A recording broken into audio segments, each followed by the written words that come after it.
Entonces, bueno, ya creo que va con... Ahora sí, buenas tardes, bienvenidos y bienvenidas a esta sesión del lunes de currículo.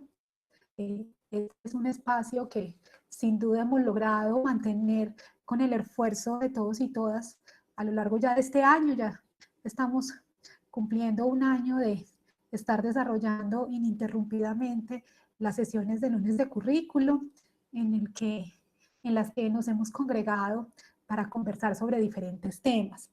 Temas que son afines sin duda al proyecto de innovación curricular, pero que sin duda también son y sobre todo afines a toda la propuesta curricular y formativa de la Escuela Interamericana de Bibliotecología. Entonces, muy contenta de poder decirles que ya hemos cumplido un año y que esperamos seguir contando con este espacio de reflexión, de discusión, de conversación y sobre todo de construcción colectiva de ese proyecto formativo de escuela. El día de hoy, especialmente, bueno, como parte también de esta agenda, tenemos una invitada muy especial que nos va a hablar de un tema al que nos hemos estado refiriendo en varias sesiones. Varias de las personas que hemos invitado a este espacio han hecho referencia a la legislación, especialmente a la legislación más reciente que directamente afecta o directamente involucra a los programas académicos de las instituciones de educación superior.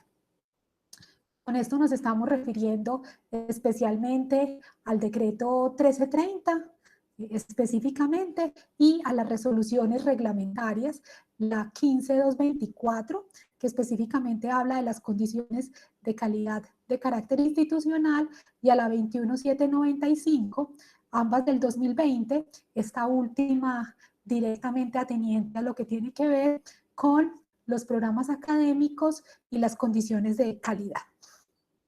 Entonces, la idea es que hoy, con el acompañamiento de la profesora Magda Victoria, a quien le agradecemos que haya aceptado esta invitación, pues vamos a estar hablando de este tema.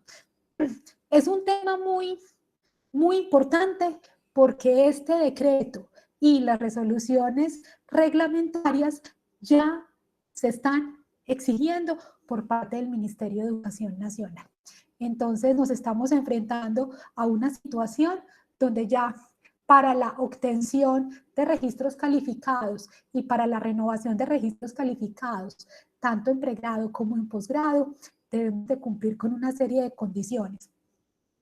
Pero lo que nos interesa en este espacio de lunes de currículo es poder especialmente analizar cuáles son las implicaciones pedagógicas, didácticas y curriculares que trae consigo esta nueva normatividad.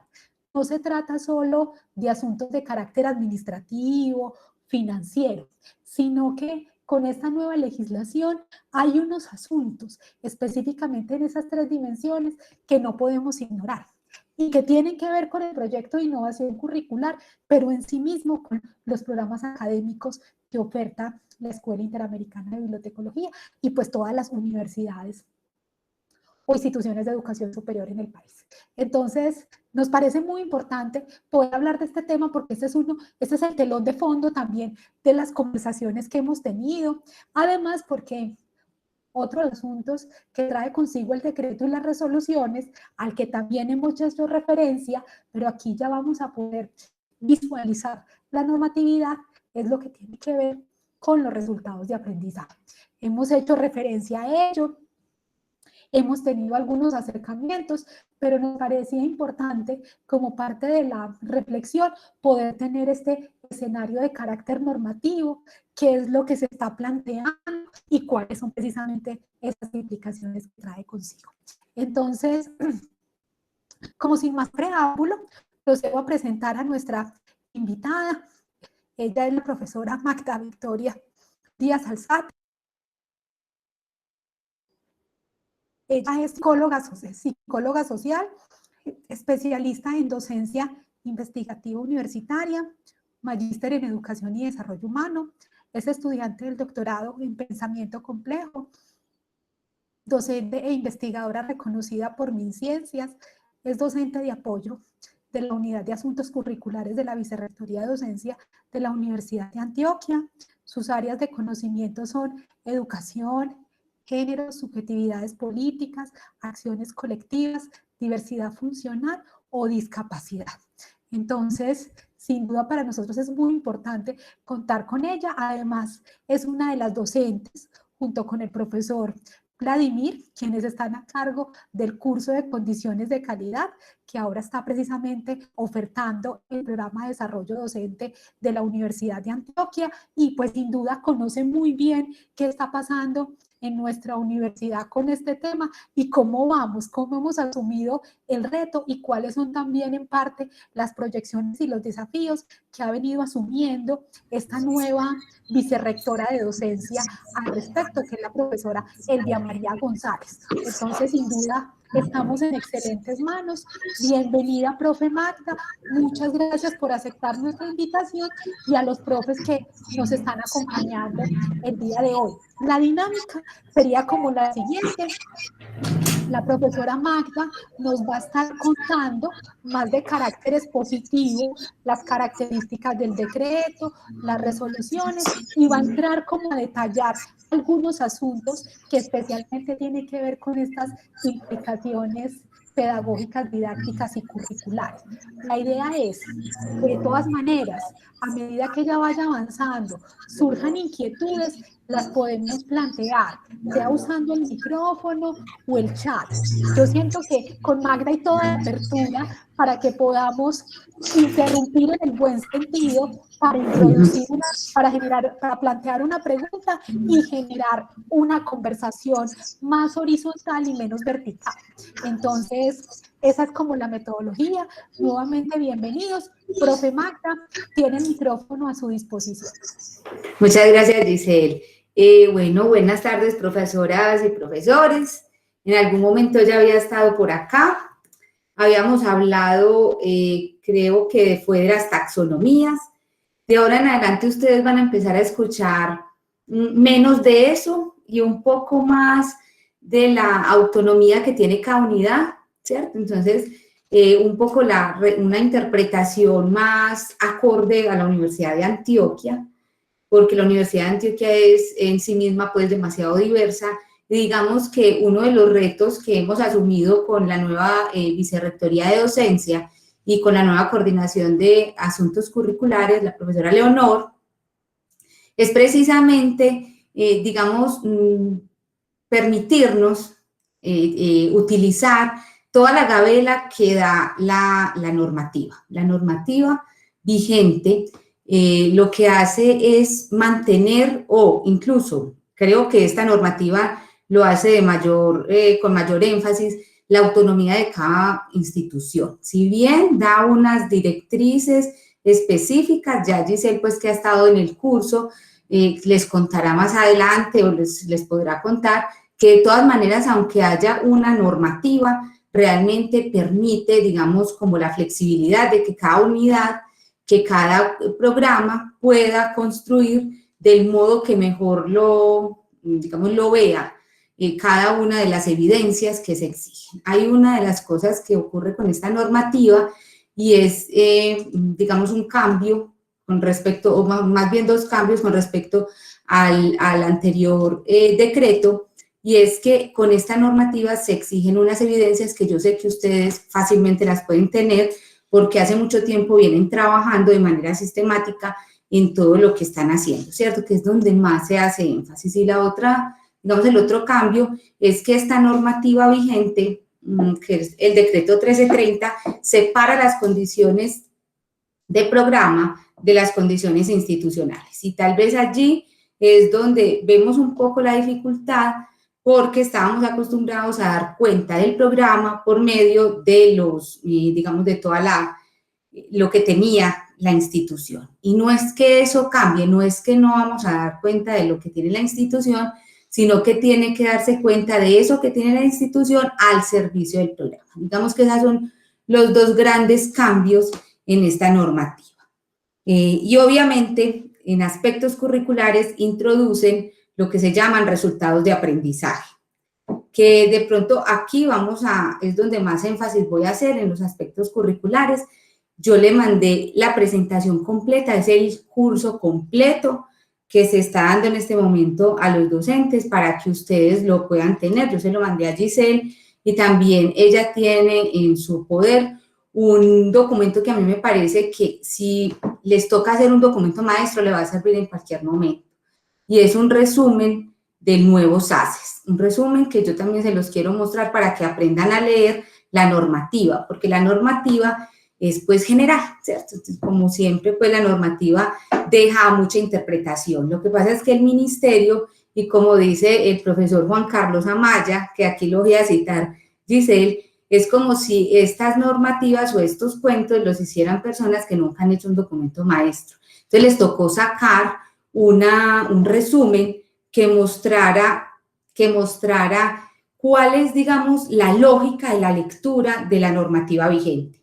Entonces tenemos el decreto 1330 que habla de las 9 condiciones, pero además tenemos las resoluciones, en este caso específico voy a hablar de la resolución 21795 que dice o reglamenta ese decreto y que especifica qué es lo que cada unidad tiene que presentarle al ministerio para que bajemos, digamos, los índices de devoluciones o que las completitudes que pidan realmente no sean completitudes muy complejas.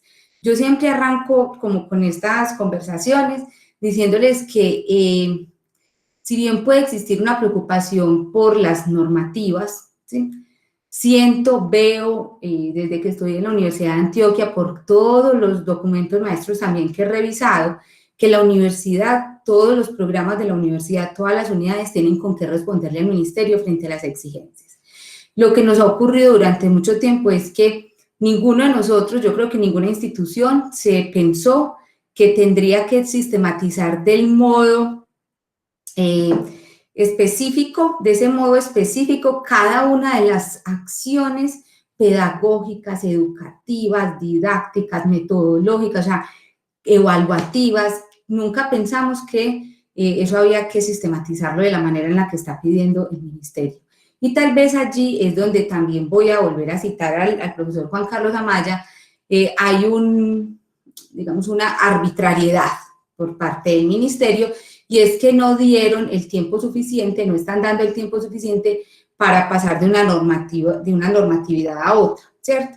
Estábamos incluso en una de las conversaciones, hablábamos que 2 años sería más o menos lo suficiente, 1 año para que se pueda recolectar, o sea, reconstruir la historia del programa de los últimos 7 años y proyectarlo, y como hay que presentar, por ejemplo, las renovaciones 1 año antes, pues ahí estarían los 2 años.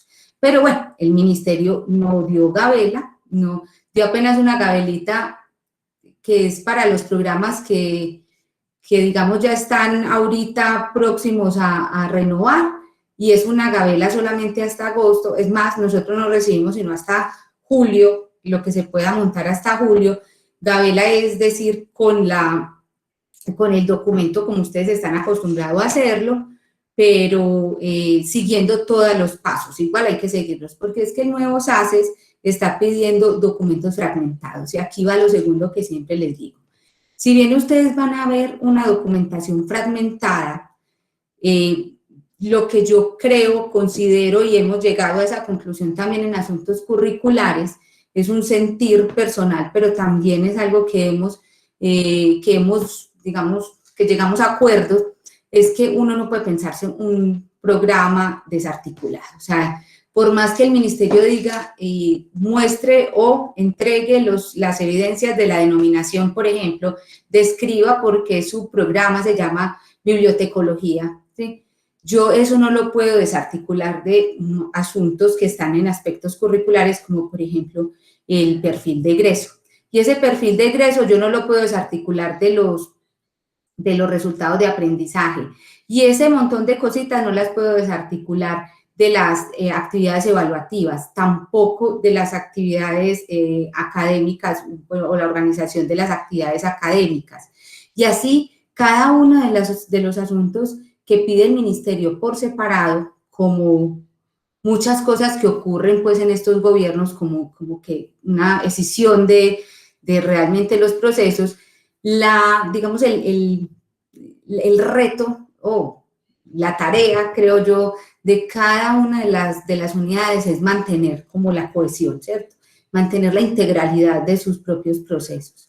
Así los tengan que presentar separados. Bueno, entonces voy a empezar. Esta es una presentación muy larga que yo no la voy a mostrar toda aquí porque son semanas de trabajo, pero he considerado como algunos aspectos importantes y voy a estar como entre dos presentaciones, por lo menos al inicio. Entonces, esta primera, voy a compartir toda la pantalla para que me deje.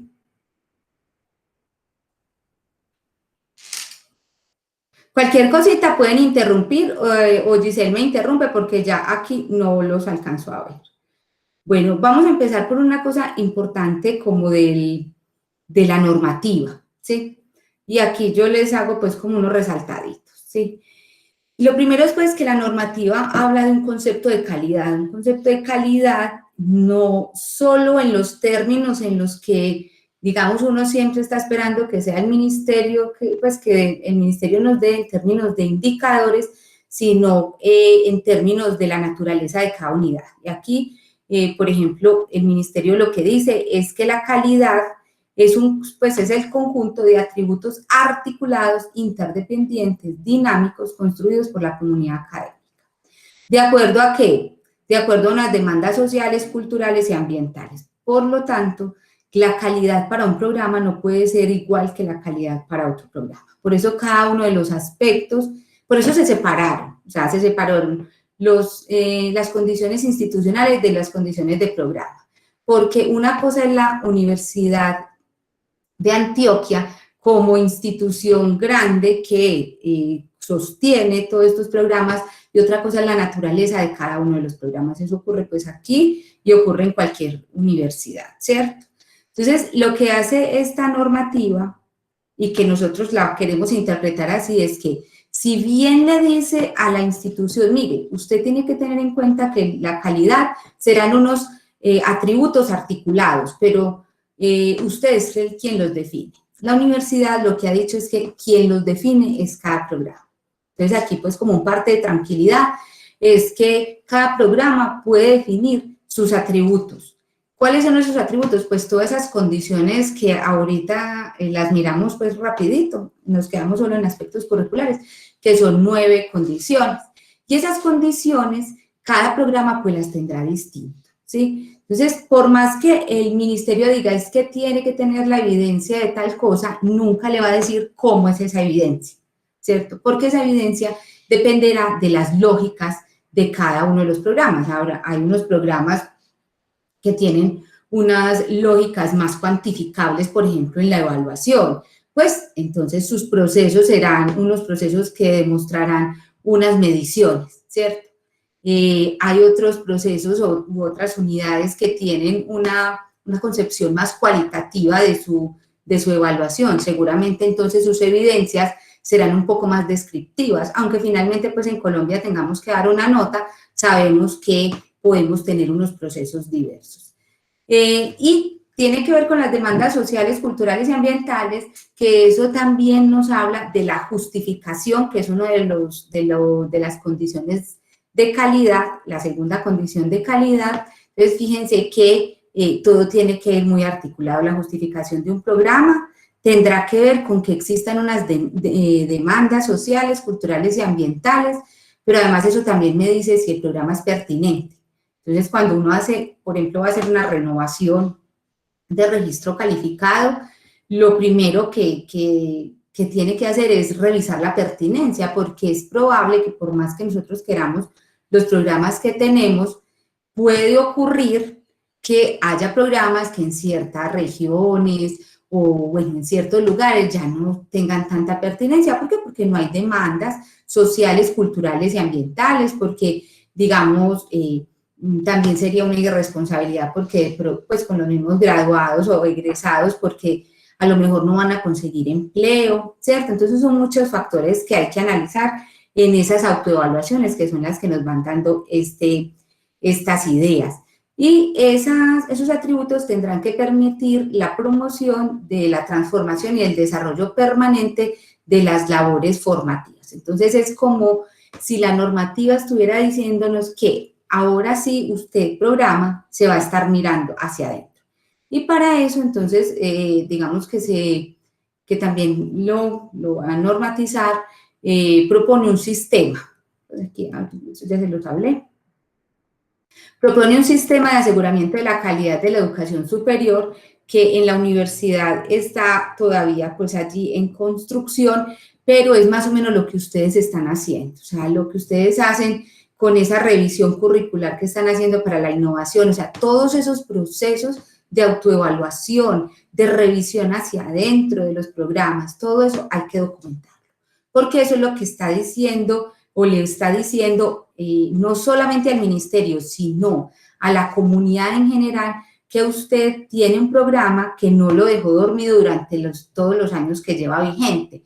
Entonces, porque pueden existir programas que llevan 20 años o más de 20 años y tienen, por ejemplo, el mismo plan de estudios, y eso, pues yo miraría con sospecha un programa que tenga el mismo plan de estudios de hace 20 años porque no es el mismo contexto, no son las mismas condiciones, por más condiciones que se mantengan en Colombia, como unas condiciones de violencia, de inequidad, no son las mismas, tampoco somos los mismos, no son las mismas generaciones, entonces de algún modo no podría ser el mismo plan, ¿cierto?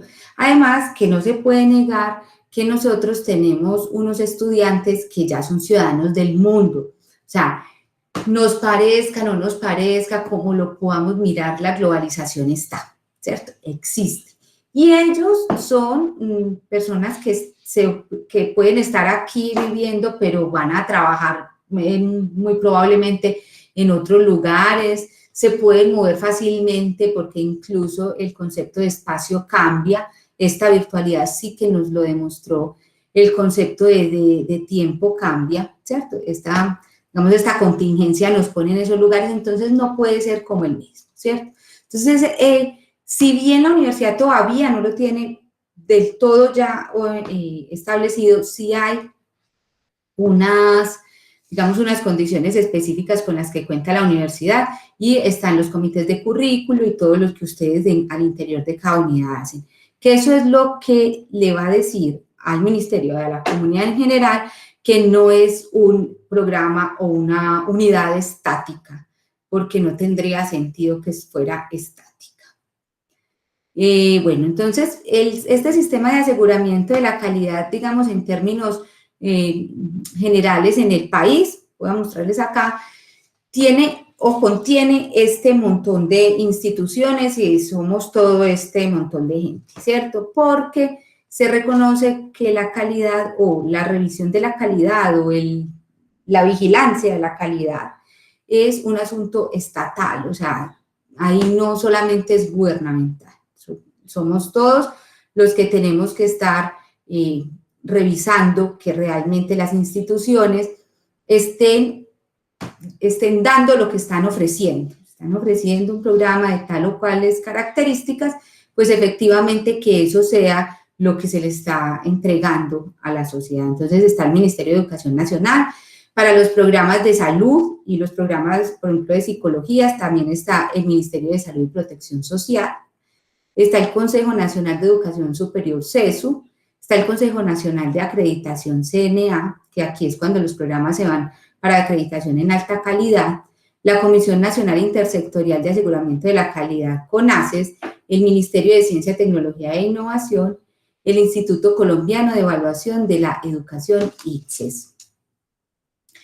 El Instituto Colombiano de Crédito Educativo de Estudios Técnicos en el Exterior, el ICETEX, lo que conocemos como ICETEX, una Comisión Intersectorial de Desarrollo Humano en Salud, y las instituciones de educación superior habilitadas por la ley para ofrecer y desarrollar programas de educación superior, la comunidad académica y científica en general, los pares académicos y todos aquellos entes que intervienen en el desarrollo de la educación superior en Colombia.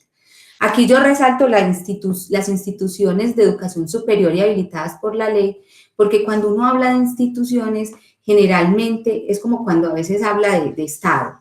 Entonces uno cree que eso está por fuera de uno, y realmente uno hace parte de la institución, es decir, la institución existe porque somos varias personas las que la conformamos. Entonces, aquí es donde entra, digamos, la responsabilidad social. Yo trato de hablarlo como es de allí, que la normativa, voy a decir una palabra, que la normativa no nos patee mucho, sino que realmente entonces pues hay que cumplirla, entonces tratemos de acomodarla como a lo que nosotros, digamos, a nuestro sentir.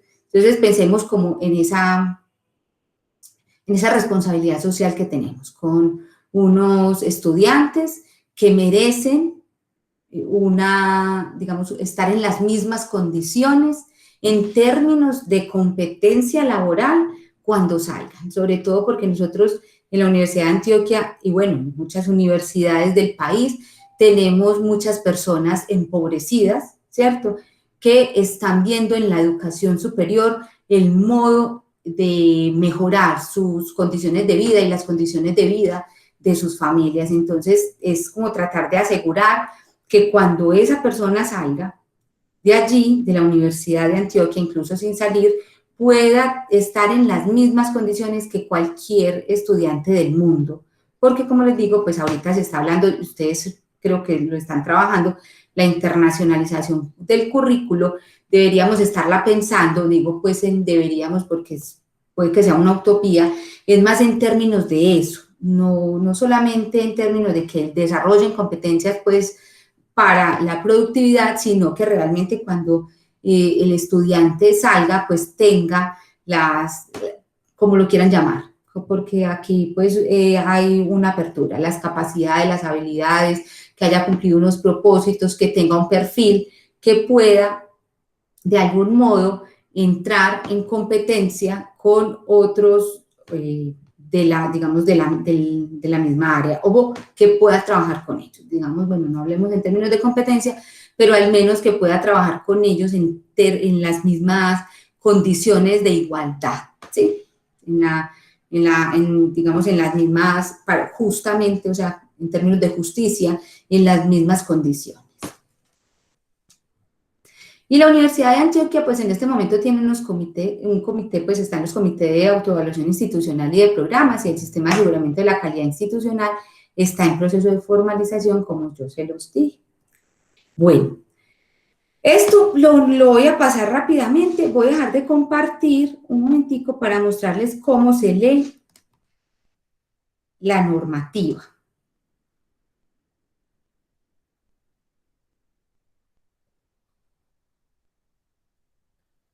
Creo que aquí ya me daría. Este documento, Giselle lo tiene, yo creo que le ha llegado varias veces, qué pena, hoy también se lo mandé. Es, digamos, a mí me parece que fue una herramienta, mejor dicho, con esto nos salvamos. Con esto incluso estamos haciendo nosotros las revisiones de los documentos maestros para pensarlos así como articulados, aunque SACES los pida divididos. Por ejemplo, esto es para que aprendamos a leer la normativa. La normativa aparece con digamos, con unos apartados donde muestra cuál es la condición, la define y luego empieza a mostrar en la resolución, ya en la resolución específicamente, qué tiene que mostrar o demostrar un programa académico o una unidad, ¿sí? Entonces, por decir algo, aparecen unos documentos que deben entregar. Aquí los va a ir mostrando. Entonces, ¿qué dice uno? ¿Qué está pidiendo el SACES? El SACES pide, en este caso, por ejemplo, aquí, solo en esta página está pidiendo 2 documentos. ¿Cuáles son esos 2 documentos? Toda esa descripción que ustedes hacen, pues siguen haciendo en los documentos maestros, la descripción de esa condición específica. Venga, yo se los muestro con una que sea más, porque esa es un cuadrito. Una que sea más compleja. Aspectos curriculares, que es pues como lo que vamos a entrar ahorita a mirar. Entonces, fíjense, muestra unos documentos que serían los documentos descriptores. Bueno, antes de eso, cada una de estas condiciones, el nuevo SACES pide que para cada condición el programa debe tener un resumen de 7.000 caracteres. Ya sabemos que los caracteres, ustedes más que yo saben que no son palabras, ¿cierto? Entonces, de 7.000 caracteres. Además de ese resumen, tiene que presentar unos documentos. Estos son los documentos. Entonces, por ejemplo, un documento que describa el plan de estudios del programa representado en créditos académicos. Aquí empieza a tener una, digamos, una articulación con algo que luego le van a pedir en la organización de las actividades académicas. Y es que estos créditos académicos los tienen que mostrar en términos de cuánto tiempo ustedes consideran que de acuerdo a la naturaleza de ese curso específico debe invertir el estudiante, digamos, de trabajo autónomo o independiente, y cuánto tiempo tendría que estar acompañado por el docente. Si bien el crédito académico aquí y en cualquier parte, eso es una medida estándar, son 48 horas, un crédito equivale a 48 horas. Esas 48 horas yo las puedo definir de muchas maneras, dependiendo de la naturaleza de mi curso. Entonces, si es un curso, por ejemplo, que yo defino que es un curso absolutamente teórico, yo puedo decir, bueno, entonces, digamos que para yo tener como una preparación de clase, generalmente esto es lo que hacemos, tenemos 32 horas de clase directa, de acompañamiento directo, ¿cierto? Y el resto de las horas, pues, entonces será de esas 48 horas, 16 horas serán de acompañamiento directo y el resto serán para trabajo independiente y el trabajo nuestro, pues, ¿cierto?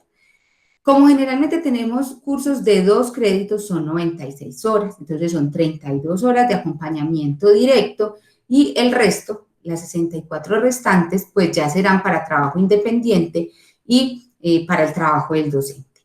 ¿Qué ocurre? Aquí en aspectos curriculares, por ejemplo, en este primer documento que hay que presentar, ¿sí? Le están pidiendo los créditos, o sea, la organización del plan de estudios en créditos académicos. Y por allá más abajo, en otra parte que la organización de actividades académicas, le están diciendo, bueno, eso que usted dijo allá, que digamos ese programa académico tiene 160 créditos, ¿sí? Que están divididos de tal o tal manera de acuerdo a cómo ustedes tengan organizado el currículo, por niveles, por áreas, por campos, y que además en cada uno de esos campos hay tantos cursos, ¿cierto? Y que los cursos, digamos, normalmente están entre 2 y 4 créditos. ¿Usted cómo hizo, ojo, cómo hizo para definir que ese estudiante con 32 horas de clase y 64 horas de trabajo independiente, él podía alcanzar el objetivo que usted se propuso? ¿Qué es lo que ocurre con esta normativa? Que usted tiene que demostrar eso, ¿cierto? Que ya no es solamente, ay, pongámosle ahí 3 créditos, sí, para que le demos todo eso al contenido, no solamente es para que le den el contenido. Usted tiene que garantizar en todos estos aspectos curriculares, en la organización de las actividades académicas, en las evaluaciones, ¿sí? Y bueno, digamos que en todo su programa, usted tiene que demostrar que lo que usted está diciendo frente a los objetivos, los propósitos o los fines, el estudiante los alcanza así, así, así, porque tenemos entonces unos cursos que son teórico-prácticos o que son prácticos.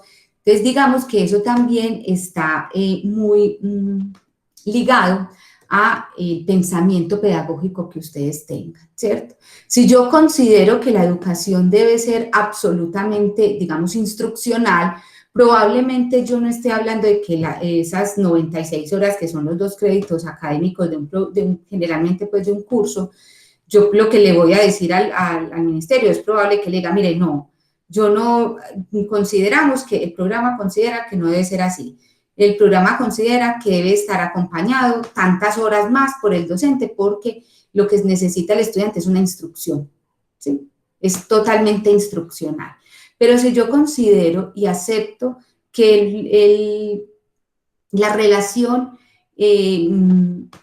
la relación enseñanza y aprendizaje no es directa, o sea, no por el hecho de yo enseñar el otro aprende, sino que hay un montón de asuntos allí implicados en el aprendizaje que hay que darle tiempo al estudiante para que de algún modo desarrolle ciertos pensamientos, de algún modo pueda,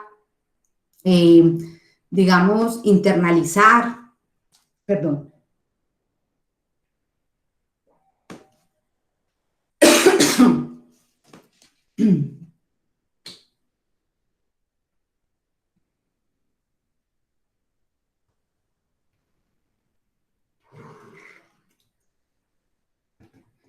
Seguramente es porque el pensamiento pedagógico que tengo, perdón,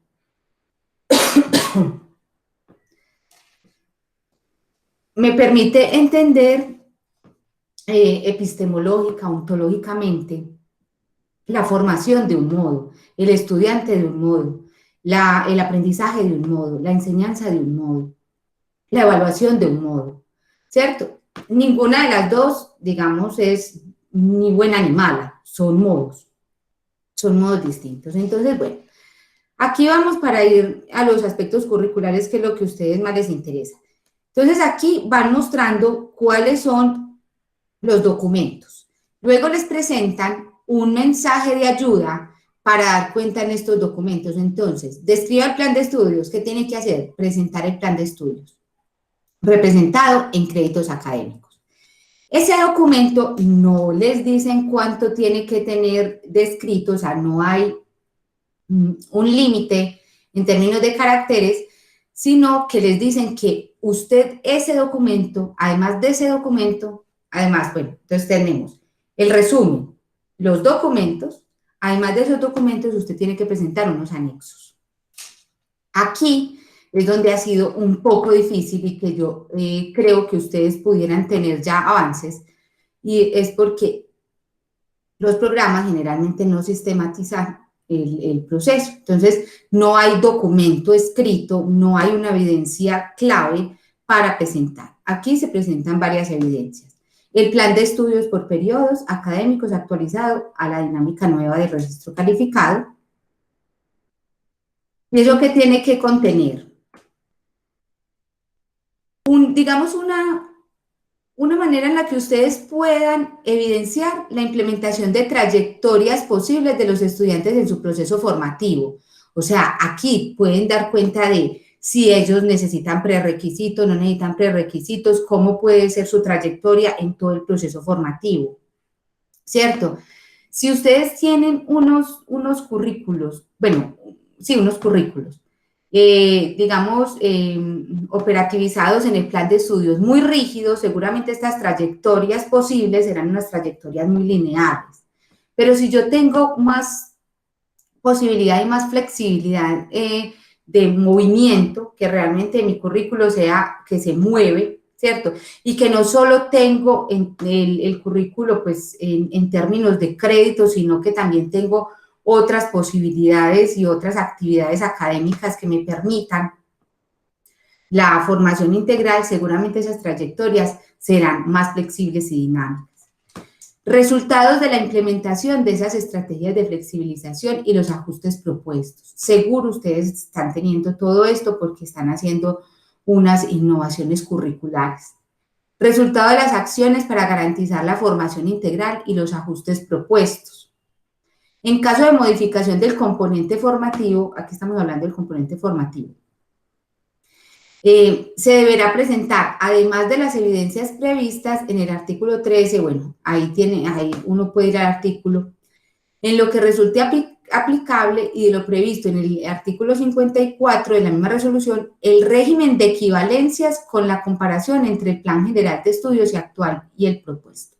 Entonces, no solamente es que yo diga voy a hacer un cambio curricular, que además hay que hacerlo. Si ustedes se fijan, el ministerio casi que da por hecho de que usted cada 7 años tuvo por lo menos alguna modificación en algo. Porque, empecemos pues porque la información no es la misma. Cada tanto la información va cambiando, ¿cierto? Los modos en los que accedemos a ellas también cambian, ¿sí? Entonces, seguramente habrá transformaciones cada 7 años.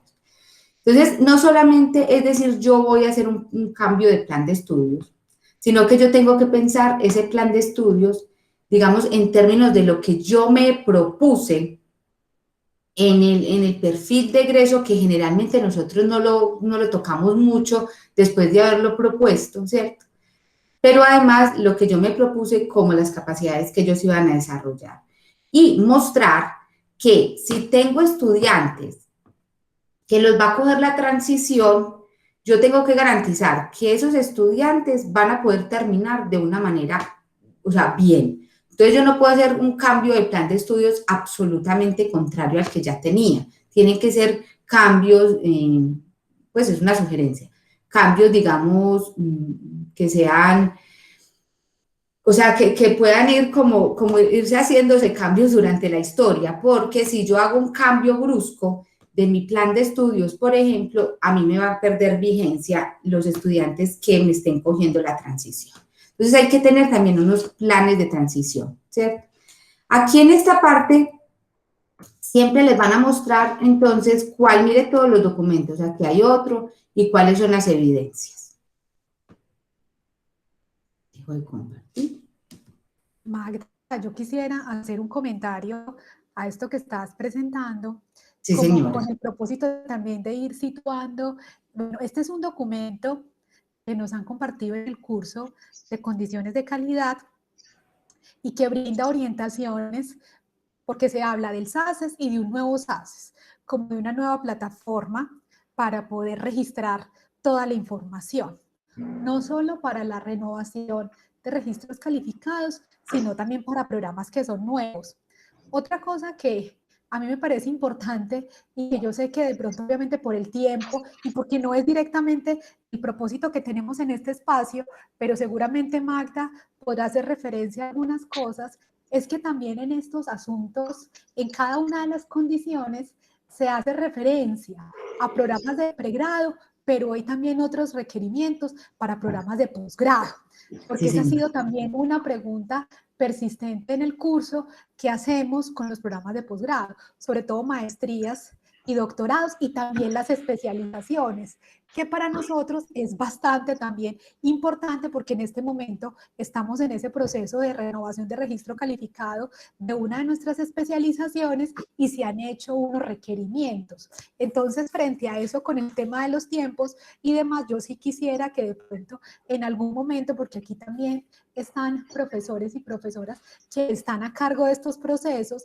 y que si bien esto puede parecer un tanto agotador, porque es la lectura juiciosa de esta reglamentación, sin duda creo que con tu acompañamiento nos permites también poner el zoom donde hay que ponerlo, poner la lupa donde hay que ponerla, como para no perdernos en el proceso, sobre todo porque no hay un plan de transición. Ya nos están exigiendo esta información, no nos están diciendo, vea, le damos 6 meses para que la organice y la entregue. No, ya la están pidiendo. Y los programas que no la tengan se las están solicitando en muy corto tiempo, como nos está pasando a nosotros con una de nuestras especializaciones. Era el comentario que quería hacer, Magda. Bueno, sí, porque yo creo que para posgrados pues hay otra, tengo entendido que ese no, o sea, no es en asuntos curriculares. Sin embargo, pues no pasa nada y podríamos sentarnos, Giselle, podríamos sentarnos, a ver, no es mucho lo que cambia en términos de lo que solicitan,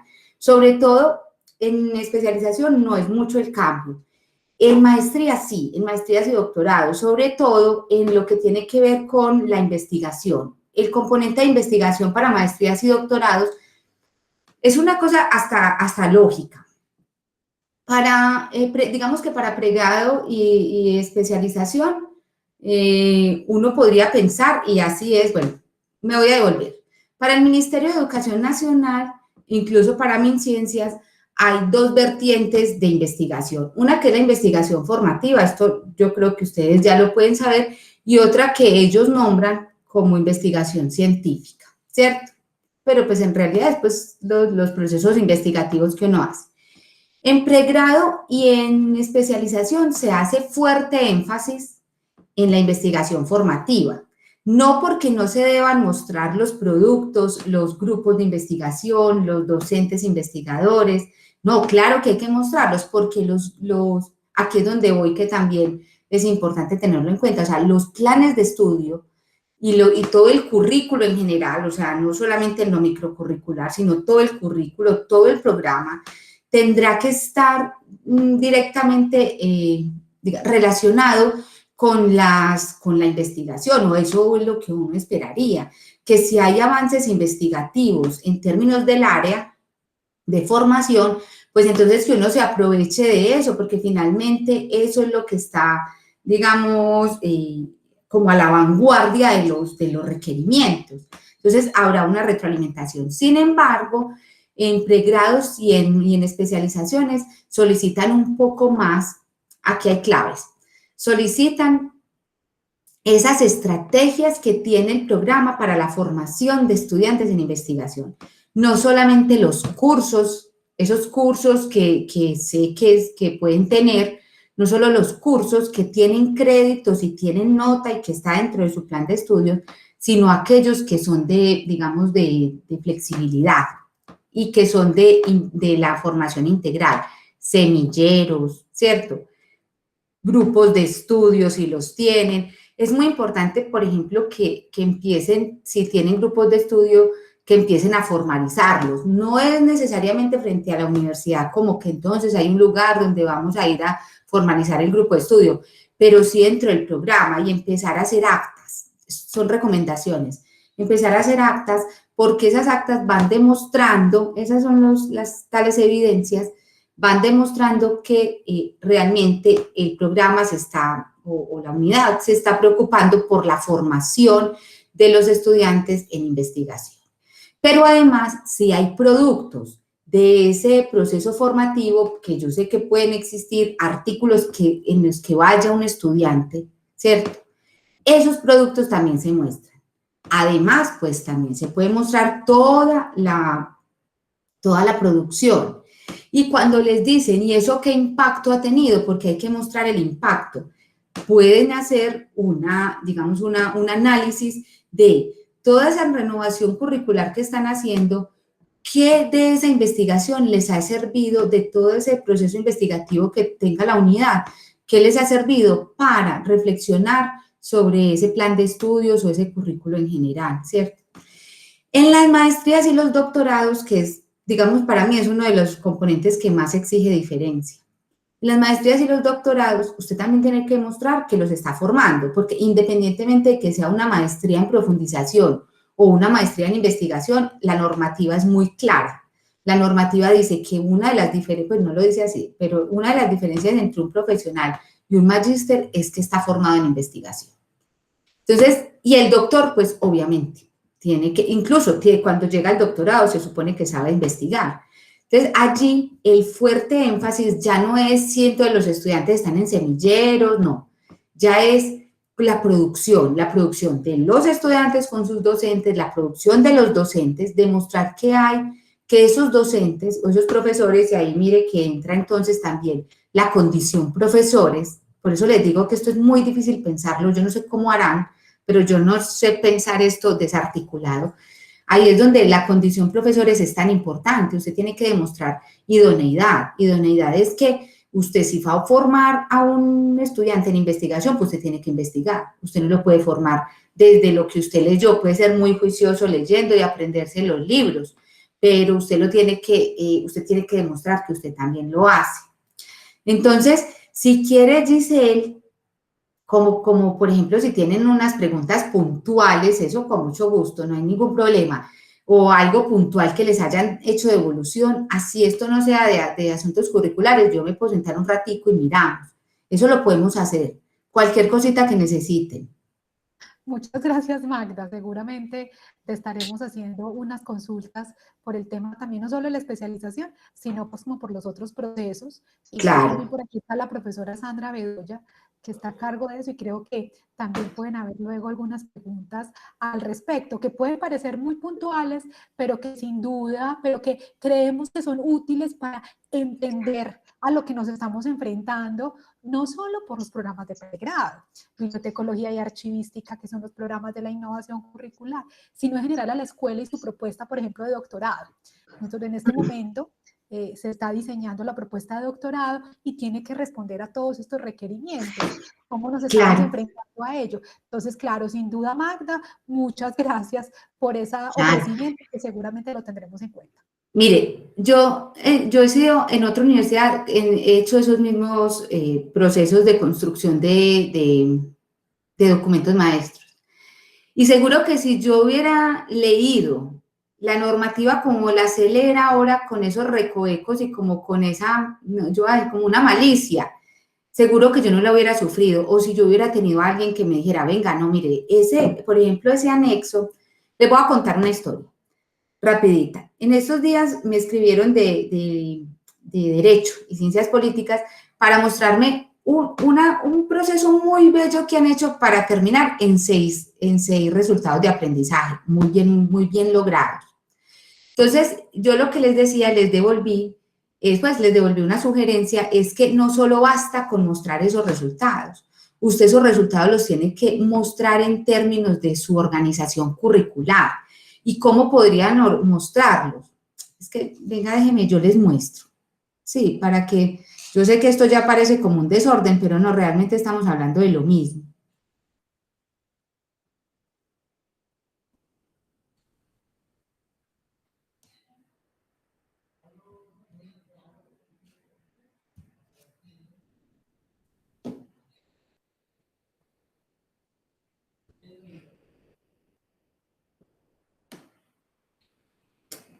Aquí.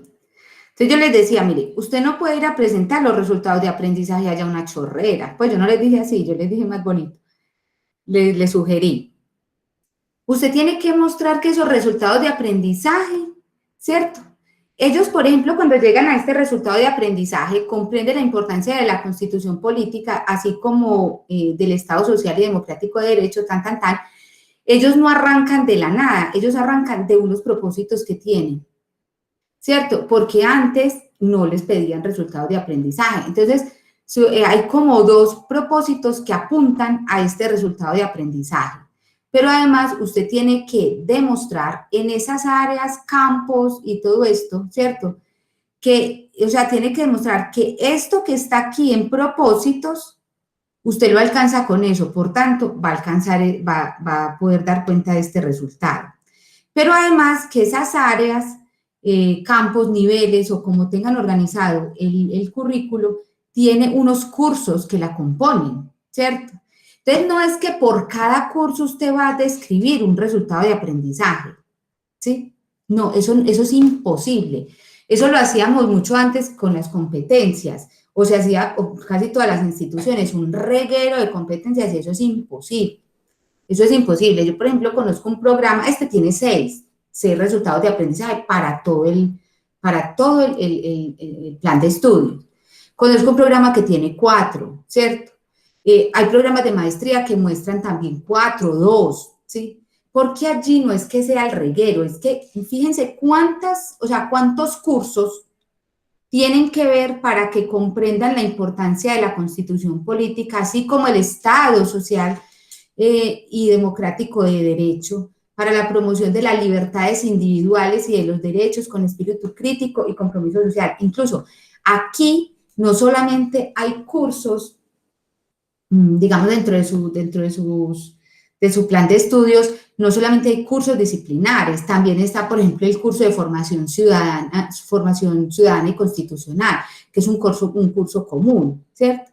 Entonces, por ejemplo, este tipo de cosas son las cosas que yo hubiera querido tanto que en algún momento, cuando yo estaba en ese mismo trabajo que están haciendo muchos profesores acá, a mí me lo hubieran dicho, porque seguramente uno no le hubieran hecho tantas devoluciones, ¿cierto? Entonces uno aprende a leer esa normativa, la aprende a leer, digamos, como les digo, como si fuera, yo no sé si es como maliciosa, o la aprende a leer en términos de qué es lo que quieren que uno demuestre. y como la tiene que leer, digamos, con tantos programas a la vez, entonces uno aprende a ver las diferencias en cada programa. Para ellos yo les propongo eso, incluso ese es un cuadro que yo propongo mucho, porque me parece que así de una vez usted le está diciendo al ministerio, mire todo esto cómo se me articula. Ojalá pudiéramos hacerle más, pero queda una cosa muy grande, que sería, por ejemplo, ¿y yo cómo voy a evaluar entonces ese resultado de aprendizaje? Entonces ahí entrarían todas las estrategias evaluativas que yo tengo en mi programa, ¿cierto? No sé, Giselle. Pues Magda, yo creo que aquí nos dejas un panorama muy interesante, pero sobre todo que por él venía hablando con la profe Sandra, mientras que tú estabas ahí, por el interés que tenemos en que puedas responder algunas, puedas despejar algunas dudas específicamente que hay, y obviamente este no es el espacio en este momento, pero sí quisiéramos mirar si nos puedes conceder un espacio, yo no sé si hoy en la tarde, porque ese es un requerimiento que hay que enviar pronto al ministerio, porque tú sabes que los tiempos que están dando para responder estas cosas realmente es muy corto, están dando que 3 semanas creo que fue máximo, ¿Cuándo entonces tienen que dar respuesta? el 4 de junio, profe Sandra. Sí, señora, buenas tardes a todos y todas. Sí, en realidad es el 4 de junio que debemos estar pues ya montando como todos los documentos que nos solicitaron a la plataforma, porque lo que nos pidieron, profesora Magda, son como unos documentos por aparte. Claro. Unas ampliaciones. Es que dicen que dieron una gabela, pero yo no la he podido ver bien, porque yo veo que les piden lo mismo. Sí, sí. Sí, señora, entonces son como unos documentos que a mi entender son como una especie de ampliaciones de algunos asuntos relacionados con las condiciones de calidad, pero como sueltos, porque por ejemplo de investigación nos pidieron 3 documentos diferentes y lógicamente los 3 documentos uno se pone a ver y todos están relacionados, y uno dice, no era necesario 3 documentos, en un documento ¿Cómo le parece? todo. Pero bueno, digamos que estamos tratando de darle como responder a lo que piden como lo piden. Yo siempre he dicho que respondan así. Esas completitudes son completitudes como esquizofrénicas, una cosa así, ¿cierto? Nosotros acompañamos un programa en el que la profesora sí nunca había hecho un proceso de esos y tocó de principio a fin, o sea, le pidieron completitud de todos las condiciones y realmente entonces ella decía, entonces repito, pues sí, porque si hay que repetir, pues se repite, porque piden un documento que describa tal cosa. Eso era lo que les estaba mostrando, profe Sandra. Vea, yo ahorita por la tarde ya no podría, pero yo mañana puedo entre la 1 y las 5 de la tarde a cualquier hora. Maravilloso, profesora Magda. No, pues, si quiere a la 1 podemos conversar. Ahorita, si quiere, nos compartimos los datos de contacto y cuadramos. Bueno, les quiero mostrar una cosa que yo sé que sí les va a interesar para que entremos a mirar que si tienen algunas dudas, porque realmente esa presentación es una cosa muy larga y hoy como que queríamos mostrarles cómo se lee la reglamentación. La reglamentación es muy, muy, muy larga, pero no es tan difícil, no es sino cogerle como el tiro. Pero, por ejemplo, hay una cosa que yo sé que todas y todos tienen respecto, pues tienen como ahí pensando en términos de los resultados de aprendizaje, ¿cierto? La Universidad de Antioquia en este momento, como les dijo Giselle con la profesora Elvia María y con la profesora Leonor, digamos que ha pensado que los resultados de aprendizaje ya se tienen que empezar a mirar como procesos. Entonces, ya no estamos hablando, incluso ahorita me va a tocar responder a una unidad que ya no estamos hablando de las taxonomías, ya no le estamos haciendo tanto énfasis a las taxonomías, porque la idea es dejar libertad para hacerlo. Entonces, yo les quiero mostrar, esto se lo vio Giselle en el curso, solamente les quiero mostrar como esto ya como para ir cerrando esta presentación y ya más bien si tienen alguna pregunta como puntual, la podemos resolver, mirarla para que vamos como concretando. Entonces, lo piensa como un proceso autónomo porque tenemos una diversidad curricular que es imposible de meter dentro de una sola lógica, aunque el ministerio diga que los resultados de aprendizaje son declaraciones expresas de lo que se espera que un estudiante conozca y demuestre en el momento de completar su programa académico, y diga en la resolución que todas las instituciones tienen que declarar una taxonomía o clasificación, realmente no dicen que tiene que ser una taxonomía. Y en algún momento cuando estuve con algunos de ustedes también presentando las taxonomías también fui reiterativa. No necesariamente tiene que ser una taxonomía. Yo les voy a mostrar unos ejemplos de cuando es según los fines. Bueno, esto es pues como se ha pensado en la Universidad de Antioquia. La armonización curricular significa que usted no puede arrancar desde cero, no es pues que ahorita todo el currículo lo vamos a pasar a resultados de aprendizaje, no. Usted, lo que usted ha hecho, ahora declare los resultados de aprendizaje de lo que usted viene haciendo, ¿cierto? Que haya coherencia entre todos los componentes, que si yo tengo un modelo pedagógico, digamos, realmente, si yo tengo un modelo pedagógico social o que se pare dentro de lo epistemológico de lo sociocrítico, pues entonces yo no podré tener unas evidencias evaluativas o unos procesos de evaluación que sean solamente en términos de la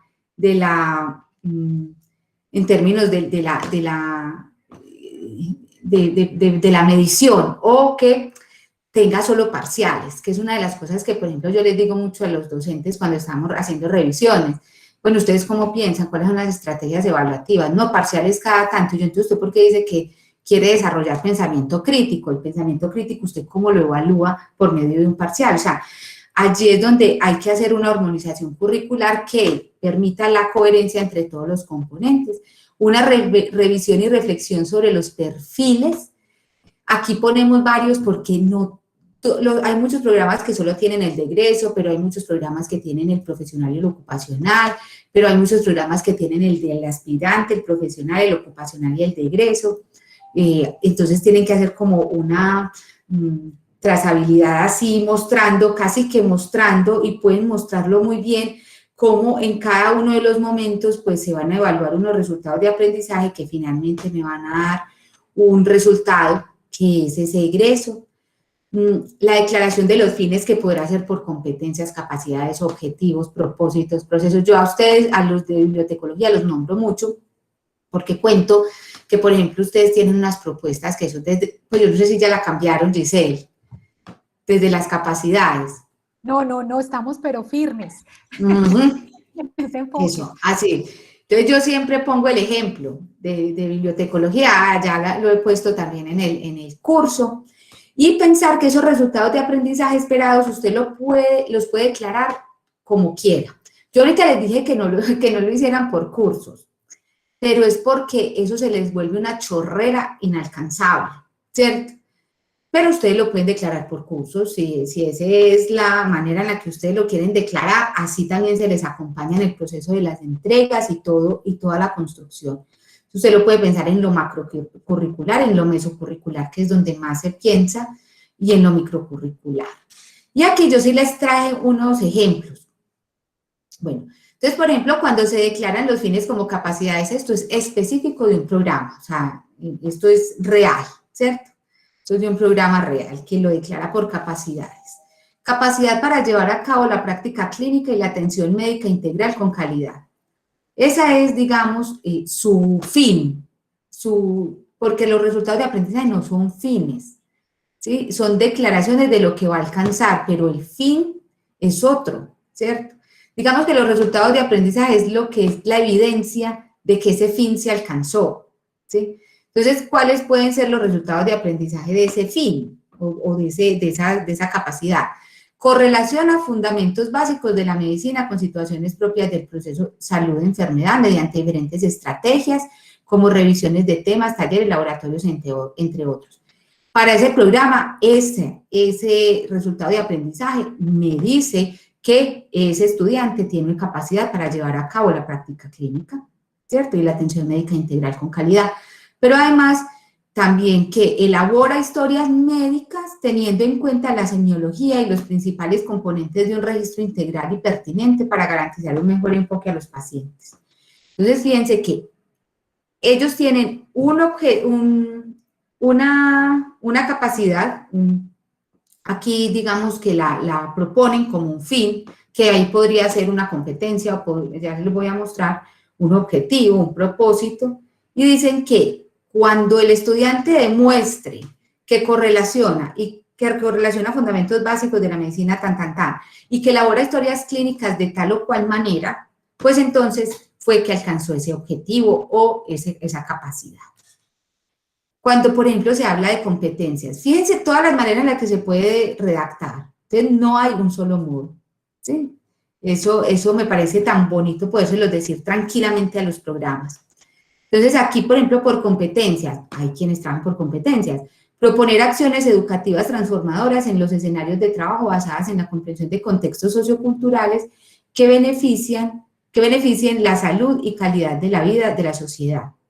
Entonces, el resultado de aprendizaje, ¿cuándo dicen ellos que el estudiante desarrolló la competencia de proponer acciones educativas? Porque es capaz de articular el ejercicio profesional con la comprensión de lo educativo como aspecto esencial para apoyar el bienestar integral de los estudiantes, los pacientes y la comunidad desde los contextos sociales y culturales. ¿Quién les dice que no? No, porque es que ¿quién conoce el programa?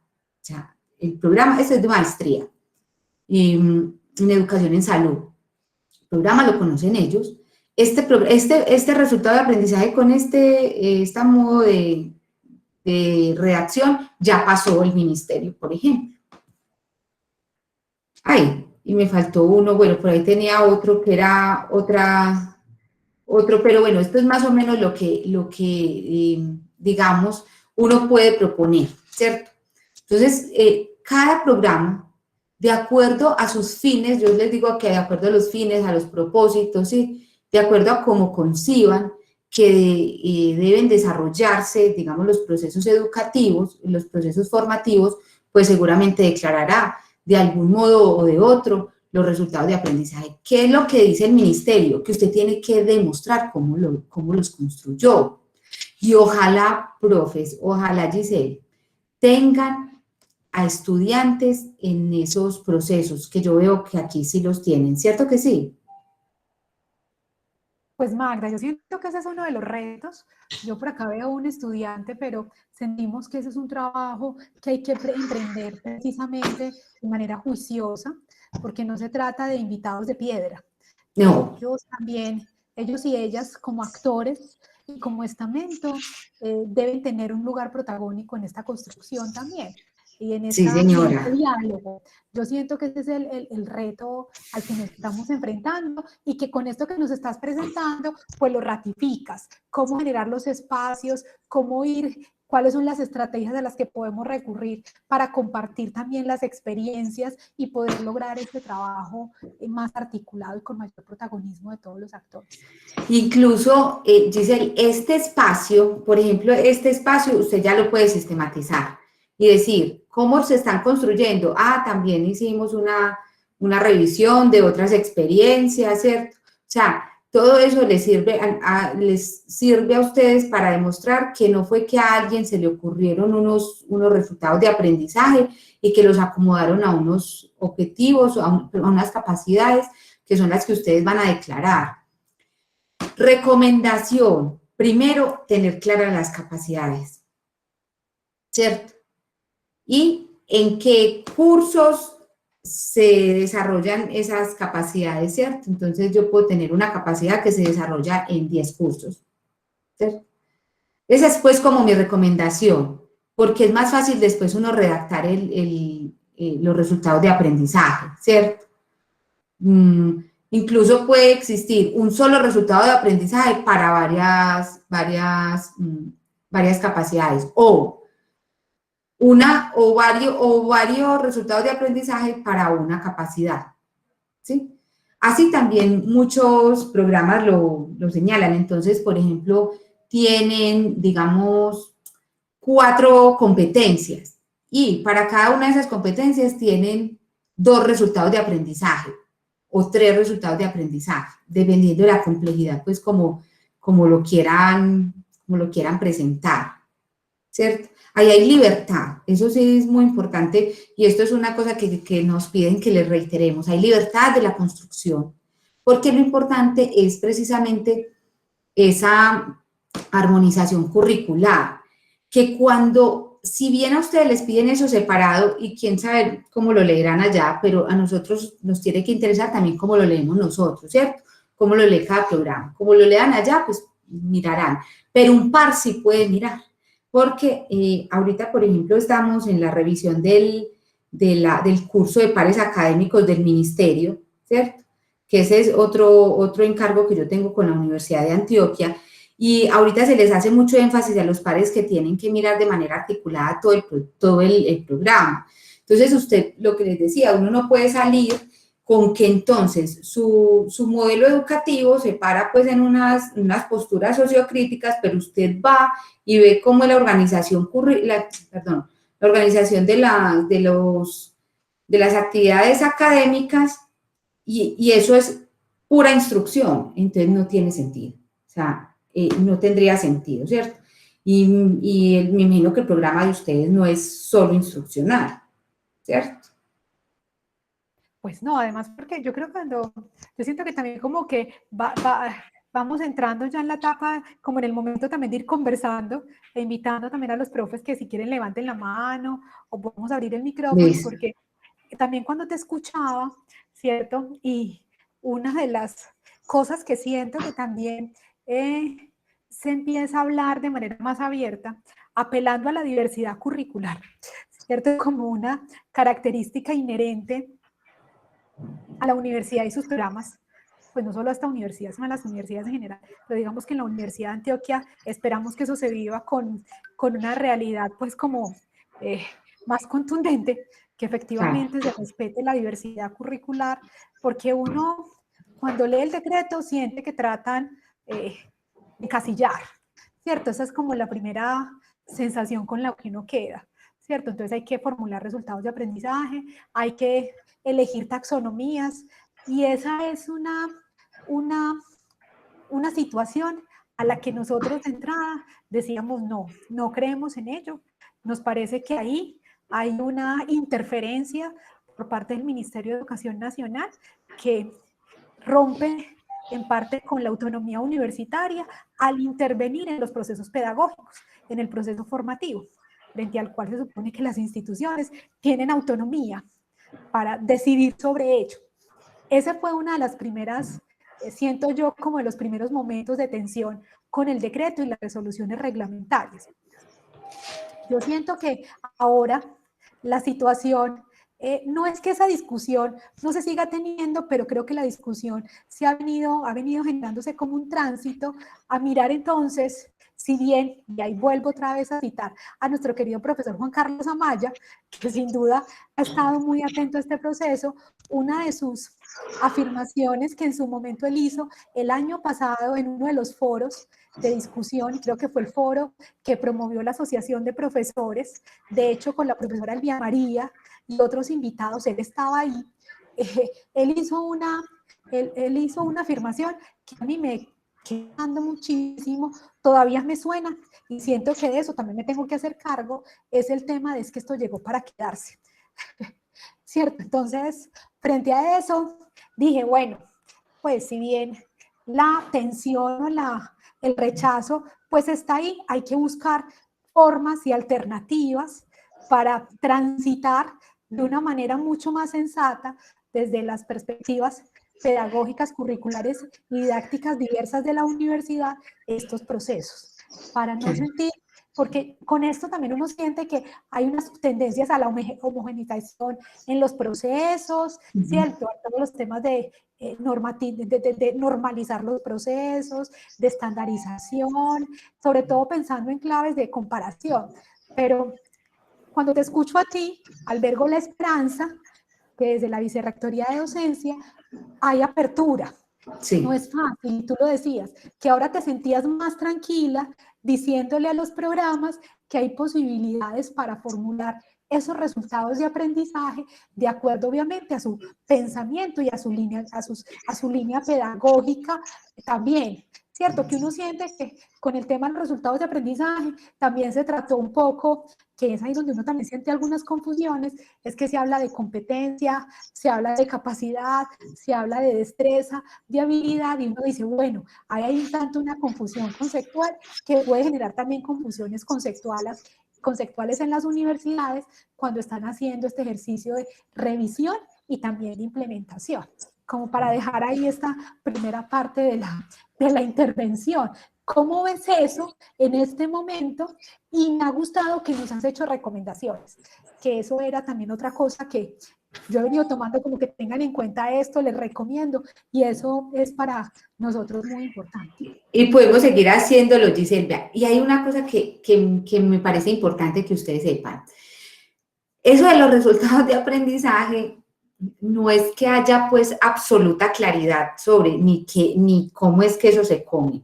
Realmente ni siquiera desde el ministerio, y eso es muy teso, porque cada que uno escucha un consejero del ministerio, ¿cierto? Uno de los consejeros, pues, o sea, toda esa gente que trabaja allá, dicen cosas distintas, aunque no se contradicen. Realmente ellos no se contradicen, pero dicen cosas distintas. ¿Qué es lo que está ocurriendo, pues, en este momento?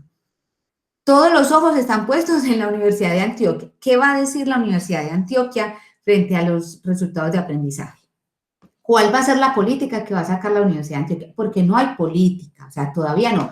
El documento que ustedes les hicieron llegar y todo eso, todavía se está recibiendo todas todo lo que quieran decir sobre él, porque se va a tener pues como unas vueltecitas interesantes y se va a reconstruir, ¿cierto? Y no va a quedar pues tan largo, va a tener la política va a ser un poquito más general para dejarla pues como con más libertad a cada unidad, precisamente por esa diversidad curricular. Lo otro es que la Universidad de Antioquia está encargada precisamente de, en este momento, con el trabajo con los pares académicos, que yo les decía ahorita, pues que es otro encargo que tengo con la Universidad de Antioquia. La Universidad de Antioquia en este momento tiene a su cargo la revisión de todo el curso de pares académicos, es decir, de todos los pares que son los que le dicen a usted que esto sí, que esto no, que complete aquello, que no sé qué. Dentro de toda esa revisión hay una cosa que no aparecía antes, que eran los resultados de aprendizaje. Entonces, eso hay que construirlo desde cero. Pues, dentro del G10, que ustedes saben que el G10 son las 10 instituciones de educación superior que en Colombia están acreditadas en alta calidad, la Universidad de Antioquia es la encargada de formular el módulo específico con el que se formarán los pares académicos. Entonces, yo creo que ahí también hay un parte de tranquilidad, porque ya sabemos cuál es la mirada de la Universidad de Antioquia frente a los resultados de aprendizaje. Hay una cosa que también pues, ustedes pueden saber, y es que los resultados de aprendizaje fueron así como con esa, ¿cómo digo yo? Como esa manera específica de decirlos que era por como taxonomías o unas categorías, ¿cierto? Unas clasificaciones, perdón. Eso fue como un embeleco de alguien de una universidad específica, ¿cierto? No la voy a nombrar. Entonces, claro, el resto de las universidades están diciendo, no, venga, eso así tan así, no. O sea, nosotros lo podemos hacer, podemos empezar a tener evidencias de que los estudiantes efectivamente están alcanzando los objetivos o las capacidades o lo que vayamos a declarar o las competencias, pero no puede ser que es porque a una universidad se le ocurrió de un modo, porque entonces ahí sí se puede violentar la autonomía universitaria. Eso sí lo ha escuchado el ministerio. Entonces se ha permitido, como pues cada institución es autónoma, como en lo que pueda hacer con eso de los resultados de aprendizaje, además porque las características institucionales son tenidas en cuenta en el momento de la evaluación por pares. Una de las cosas que a un par académico, o sea, los pares académicos nos recalcan de principio a fin, es que usted tiene, antes de ir a evaluar un programa, usted tiene que tener en claro, pues clarito, cuál es la naturaleza jurídica de la institución, cuál es su misión, O sea, ¿cuáles son las condiciones específicas? La Universidad de Antioquia tiene unas condiciones que no tiene otra, ¿cierto? Y en ese sentido es que un parte de tranquilidad es de pronto pues como que aquí se va a poner como una, ¿cómo se dirá eso?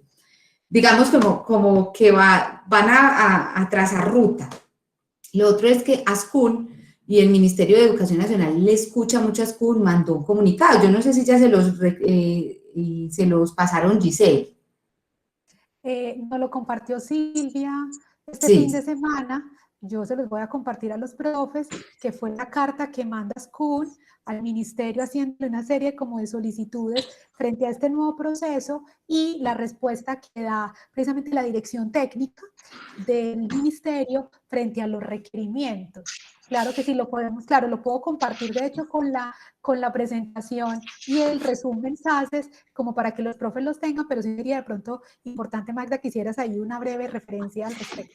Bueno, entonces ASCUN le dice al ministerio que allí en esta normativa pues hay un montón de asuntos que hay que pensar. Entre ellos, por ejemplo, que no hay un proceso pues como de transición, ¿cierto? Entonces digamos que, pero a lo que voy es que no es que las universidades entonces se dejaron meter esto y ya, no, eso no es cierto.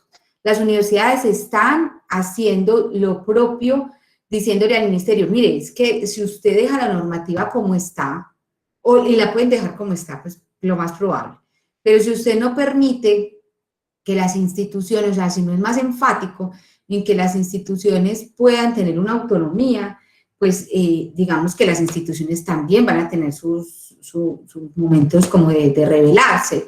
Y entonces, aquí pues la Universidad de Antioquia, ustedes ya conocen pues la vicerrectora, la vicedecana, es que la vicerrectora, la vicedecana, Sí,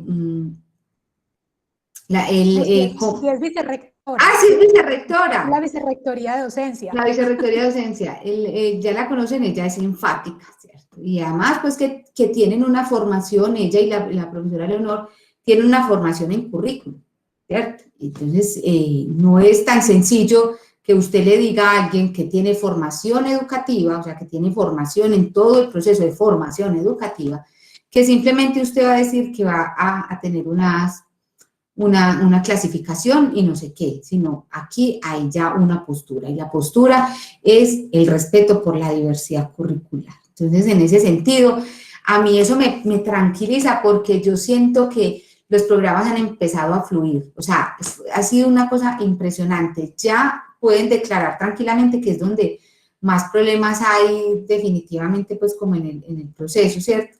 Esa declaración no es tan simple, esa declaración requiere todos los procesos que ustedes han tenido de reflexividad, ¿cierto? Pero entonces marca como o da la posibilidad de que ya no tengamos que decir, mire, entonces yo voy a estar desde tal o cual taxonomía, no. Lo que pasa es que yo lo que puedo decir es, mire, como fines o propósitos de formación, el programa o los programas o desde la unidad definimos unas capacidades, ¿cierto? Estas y estas capacidades y ya, entonces, como eso tiene un soporte, que yo no sé, desde Marta Nussbaum, Giselle. Sí, tú sabes que ella es la que Desde promueve ahí pues, la van a, eso ya. pues, a Amartya Sen y con Marta Nussbaum específicamente. Amartya Sen y Marta Nussbaum, que yo les digo a los estudiantes, ellos fueron esposos, Amartya Sen no es mujer, porque muchos le dicen a uno ella. Entonces, como eso tiene ya un soporte, ya usted está declarando desde dónde se está parando. Y eso tiene que ser directamente, digamos, coherente con el pensamiento pedagógico. Fíjense que yo casi nunca digo modelo, porque eso es otra cosa pero eso ya viene desde antes. Pensar que no es un modelo pedagógico, sino un pensamiento pedagógico, porque también o sea, también se reconoce la diversidad que hay en la universidad. No todas las unidades se acogen al mismo. Si bien, por ejemplo, cuando se estaba haciendo la construcción del PI, que también eso es otro proceso que no ha culminado, en la revisión documental que hicimos, si bien lo que uno encuentra es que hay una tendencia a lo sociocrítico, no todos los programas se declaran desde allí y se les permite que no lo declaren desde allí. Eso sí, usted tiene que garantizar que la misión institucional sí se cumpla, porque no es que usted simplemente no va a hacer como a usted le parezca, no. La misión institucional es lo que a mí me dice o me marca ruta para saber que cualquier egresado de la Universidad de Antioquia cumple con esa misión. Cuando yo lo veo afuera, y eso pasa, pues eso no es ni siquiera que sea, porque eso es lo bonito como esta universidad, cuando uno los ve afuera, los escucha, uno escucha la misión. O sea, la escucha y la ve.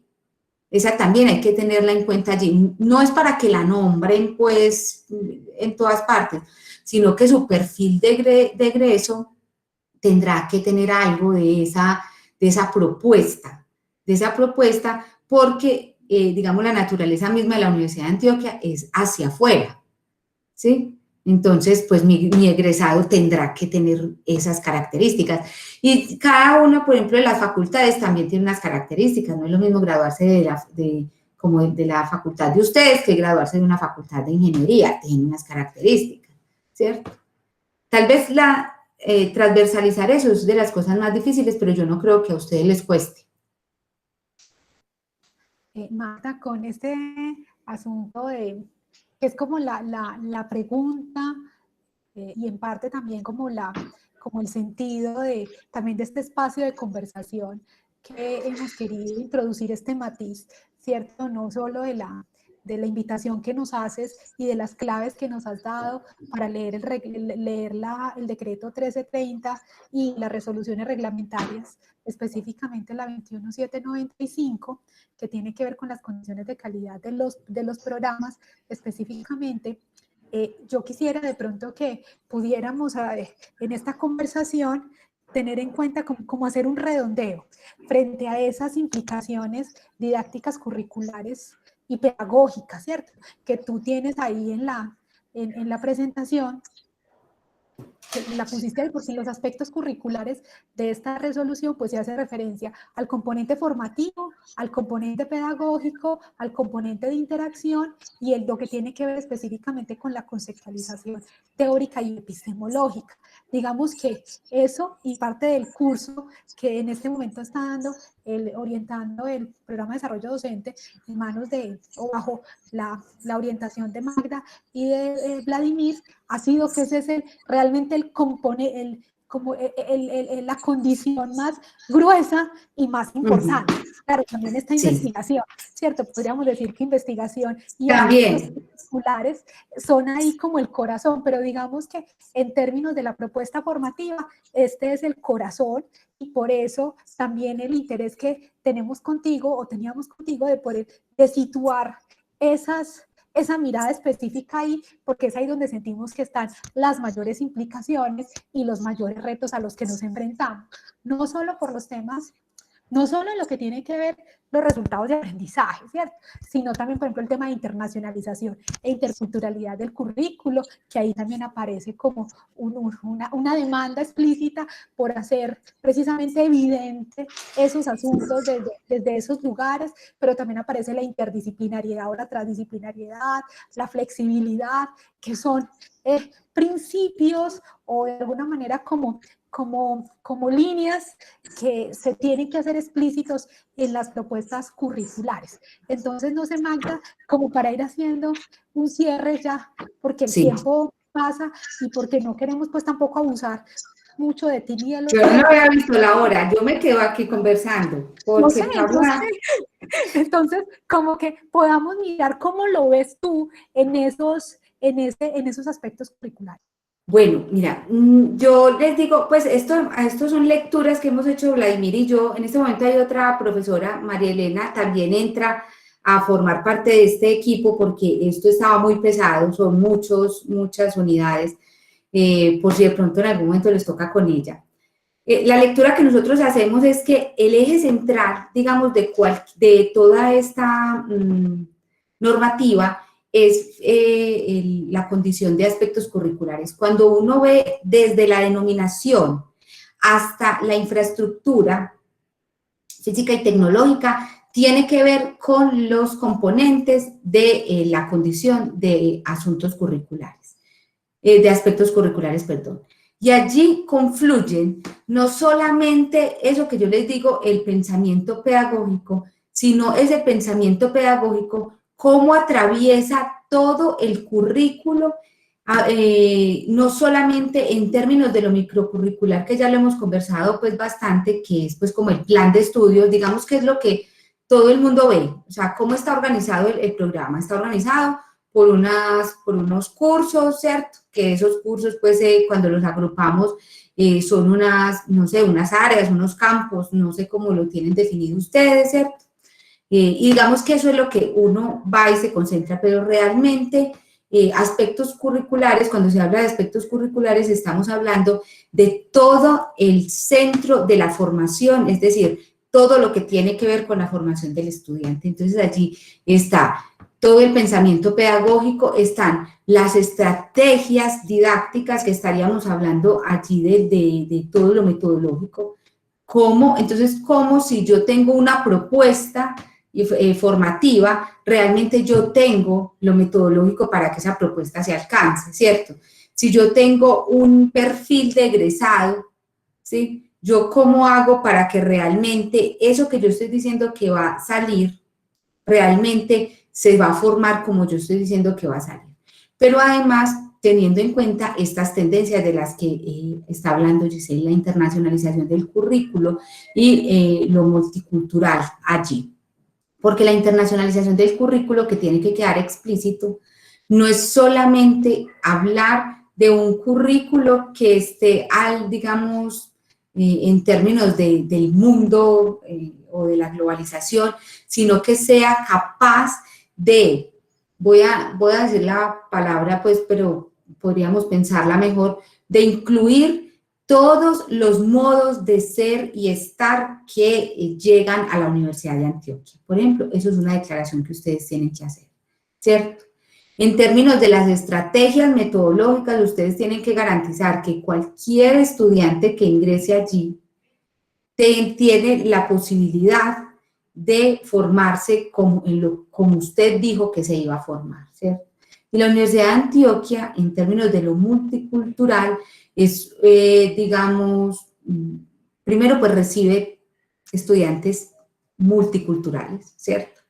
Lo reconoce y es un punto central, digamos, de su pensamiento mismo, de su pensamiento pedagógico. La diversidad es un punto central del pensamiento pedagógico. La flexibilidad curricular.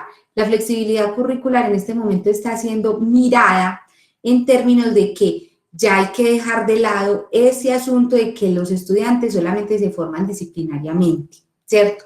Lo disciplinar a nivel mundial, por ejemplo, empieza a bajar en términos de créditos y empieza a aumentar lo que llamamos la flexibilización, la flexibilidad curricular.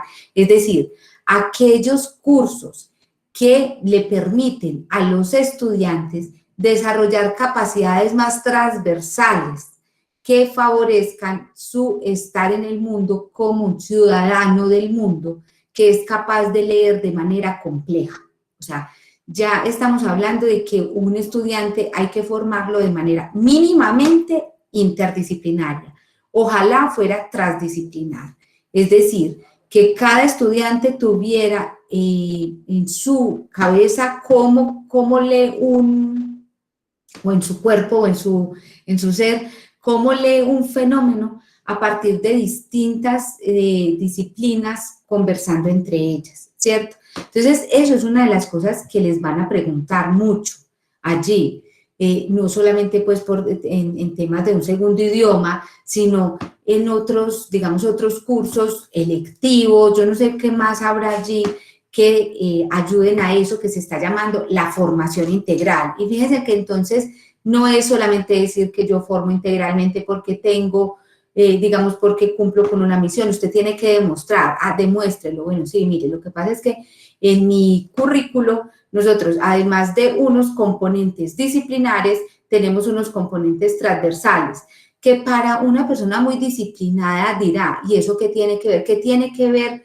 Por ejemplo, voy a poner una cosa muy exagerada, un curso de punto de cruz en un trabajo, en un programa, por ejemplo, de bibliotecología, pues seguramente ustedes tendrán algo que decir de eso, ¿cierto?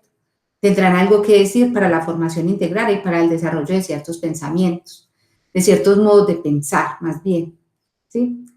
Entonces, Giselle decía, también la investigación, claro, pero porque la universidad se declaró una universidad de investigación, entonces no pueden saltarse esa partecita y tienen que demostrar que efectivamente la investigación que hacen entonces está directamente impactando esas reflexiones o esas reflexividades curriculares en términos de todo lo curricular, lo macro, lo meso y lo microcurricular, ¿cierto? Tiene que quedar explícito. Ya tendríamos que empezar a mirar, como con cada programa, qué es lo explícito que pueden mostrar. Yo les pongo ejemplos, pero ya pues como en lo concreto, ¿cierto? Les pongo ejemplos, por ejemplo, usted tiene relación, por ejemplo, con el sector externo, ¿cierto? Usted tiene relación con el sector externo en términos de que sus investigaciones impactan a las comunidades. Entonces, mire, ahí va matando dos pájaros de un solo tiro, hay que empezar. Puede hablar del impacto de la investigación, pero también de la relación con el sector externo, ¿cierto? Entonces, cada uno de los componentes que aquí estamos hablando tendríamos que mirar en particular con cada programa, sea de pregrado, de especialización, de maestría o el nivel que sea, con cada programa en su naturaleza específica, cómo se puede dar cuenta de acuerdo a las evidencias que ellos están pidiendo. Porque no es que pidan una evidencia específica, digamos, en términos de tiene que ser tiene que ser una investigación de tal o cual forma, ¿no? Puede ser que ustedes tengan otra evidencia específica. No sé, Giselle. Pues Magda, yo creo que aquí quedan espacios para seguir conversando contigo, ya de manera pues más puntual. Quizás también yo creo que en otro momento podemos abrir un nuevo espacio con los profesores para seguir despejando dudas. Magda, como lo mencionaba al inicio, nos ha estado acompañando en el comité de currículo, nos estuvo acompañando con el tema de taxonomías, ahorita con esta presentación pues mucho más amplia. Yo quisiera saber si algunos profes se han tenido que retirar. Se retiró un grupo de profes, ya me habían avisado, se les cruzó con otra reunión, porque a veces programar reuniones implica priorizar la agenda de unas personas en específico. Entonces se retiró un grupo casi de 6 profesores porque tenían una reunión con con arquitectura de procesos de la universidad y bueno, esas agendas no son fáciles de cuadrar. Entonces ahí se fue prácticamente el jefe de formación académica, la directora, se excusan contigo, se van a poner al día con la grabación, pero bueno, yo creo que ahí por eso también vamos viendo menos personas conectadas, pero pues la idea es, no sé, profes, si tienen alguna inquietud o quieran hacer algún comentario frente a lo que nos ha venido comentando la profesora Magda. Por aquí levantó la mano el profesor Didier. Profe Didier, tiene el micrófono a su disposición. Sí, muy buenas tardes. Pues, buenas tardes, profe. Un saludo muy especial, profesora Magda. Yo tengo que confesar que realmente no quedo tranquilo, yo quedo muy intranquilo. Lo que pasa es que yo pues últimamente soy un poco telúrico con todos estos asuntos, pero yo no quedo tranquilo por muchas razones.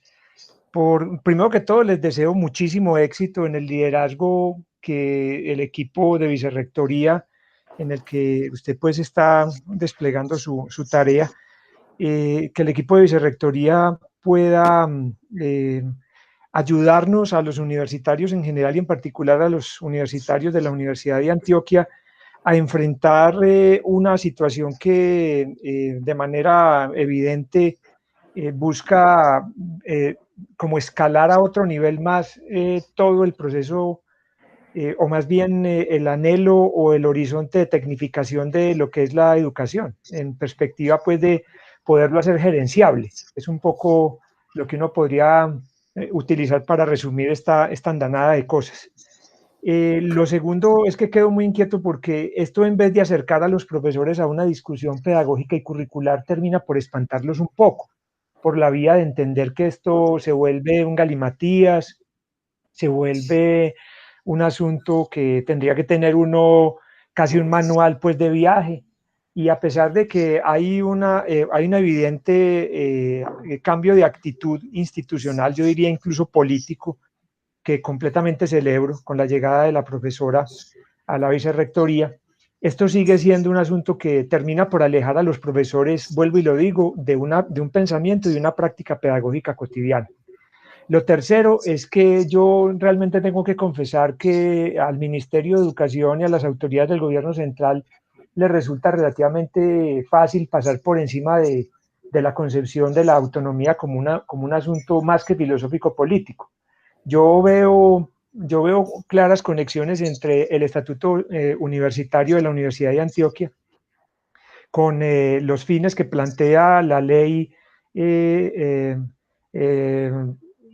educación, todo lo que es la ley de educación superior, y que nosotros perfectamente podríamos estar usando el principio de autonomía universitaria, defendiendo el pleno cumplimiento de los fines que el Estatuto General Universitario nos propone. Digo pues todo esto porque ante todo me siento profesor, no me siento un técnico de la educación, creo que tampoco lo quiero ser. Esencialmente es eso, y ponerme al servicio de cualquier esfuerzo que la universidad haga por reconducir esto como por los sentidos de la sensatez y del principio de realidad. Vuelvo y le reitero, profesora, muchísimas gracias, porque sé que están haciendo un esfuerzo muy grande por proponer otras maneras de enfrentar este asunto, que no lo quiero poner como una caricatura, pero sé que es así, que 2 o 3 funcionarios en el Ministerio de Educación deciden, con el poder del gobierno central, atornillar o atenazar las universidades en una concepción de mundo que no les pertenece, que abiertamente, pues, cuando se habla de taxonomías y esas cosas, uno no puede dejar de recordar la tecnología educativa y todo lo que fue esa iniciativa que campeó por América Latina domesticando las instituciones de educación superior. Profesora, muchas gracias. Profe, y créame que Giselle me conoce y concuerdo con usted.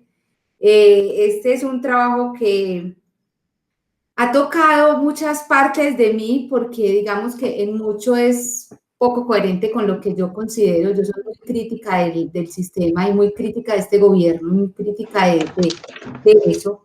Y realmente eso es una de las cosas que conversamos en el curso, cómo quienes hacen estas normativas realmente por acá no han pasado. Ellos no saben cómo se construye un programa. Un programa no se construye yo diciendo que voy a dar tantos cursos y que esos cursos van a hacer esto. No, un programa se construye como un sueño que yo digo, bueno, yo quiero tener unos profesionales que, ¿cierto?, que puedan ayudar a transformar un poco como las condiciones de este país, porque además en las condiciones de este país tendríamos que estar pensando en otra educación. Créame, profe, que lo comprendo perfectamente. Y yo sé, profe, que es así. Es que yo no me dejo de aterrar, y con esto termino. Yo he estado pues últimamente poniéndome al tanto de cuál ha sido la marcha y cómo en diferentes unidades académicas en la universidad se ha entendido eso, y yo no me dejo de aterrar una unidad académica nuestra, que como usted lo dijo ahora, cayó el nombre, que a lo último se propone hacer una estrategia de evaluación de resultados de aprendizaje al terminar el pregrado de los estudiantes. Entonces sueltan una perla de un test estandarizado para evaluar esos resultados de aprendizaje, ubican las áreas formativas, los resultados de aprendizaje por cada una de esas áreas, que son 6, y los métodos de evaluación al final son 5 preguntas de selección múltiple, 20 preguntas de selección múltiple, 10 preguntas de selección múltiple. Lo estoy leyendo textualmente. Profesora, es que la cosa es muy delicada, o sea, la cosa es tremendamente delicada, y yo vuelvo a reiterar, con esto sí me callo porque se me empieza a calentar el pico. Mucho éxito en el esfuerzo político que esta vicerrectoría está haciendo para enfrentar una cosa como esta. Y de verdad que tenga todo el apoyo, al menos mío, pero yo sé que también de los profesores que en la escuela hemos venido reflexionando o queriendo reflexionar pedagógicamente este asunto de ser profesores y de ofrecer un espacio educativo que realmente sí cumpla con los fines universitarios. Aquí tendrá nuestra fuerza, tendrá nuestra voz y tendrá nuestra mucha o poca inteligencia o lo que sea al servicio de esa causa. Muchas gracias, profe Didier. Pues yo creo que aquí, claro, yo siento que pues no voy a reiterar sobre lo que ya dijo el profesor Didier, pero queda un tremendo desafío y sí siente uno que hay varias cosas por resolver. Esperemos pues con optimismo, yo creo que somos optimistas, pero lamentablemente las señales que hemos tenido históricamente por parte del ministerio no han sido las más receptivas, ¿cierto? Siempre buscan una manera para salirse por la tangente, como se dice, y eso es un asunto muy lamentable. Frente a esto, pues precisamente uno siente que también la respuesta trata ahí de medio suavizar la cosa, pero Claro. las cosas siguen quedando igual y lo que responden es de manera muy tibia para seguir insistiendo en los mismos procesos. Por eso en el curso se ha venido haciendo referencia y el profe Juan Carlos Amaya lo decía y creo que todos estamos de acuerdo, pues finalmente quienes formulan estas propuestas son personas que no han pasado por las instituciones y no conocen la realidad de lo que significa enfrentarse a los procesos precisamente derivados de las reglamentaciones que allá se redactan.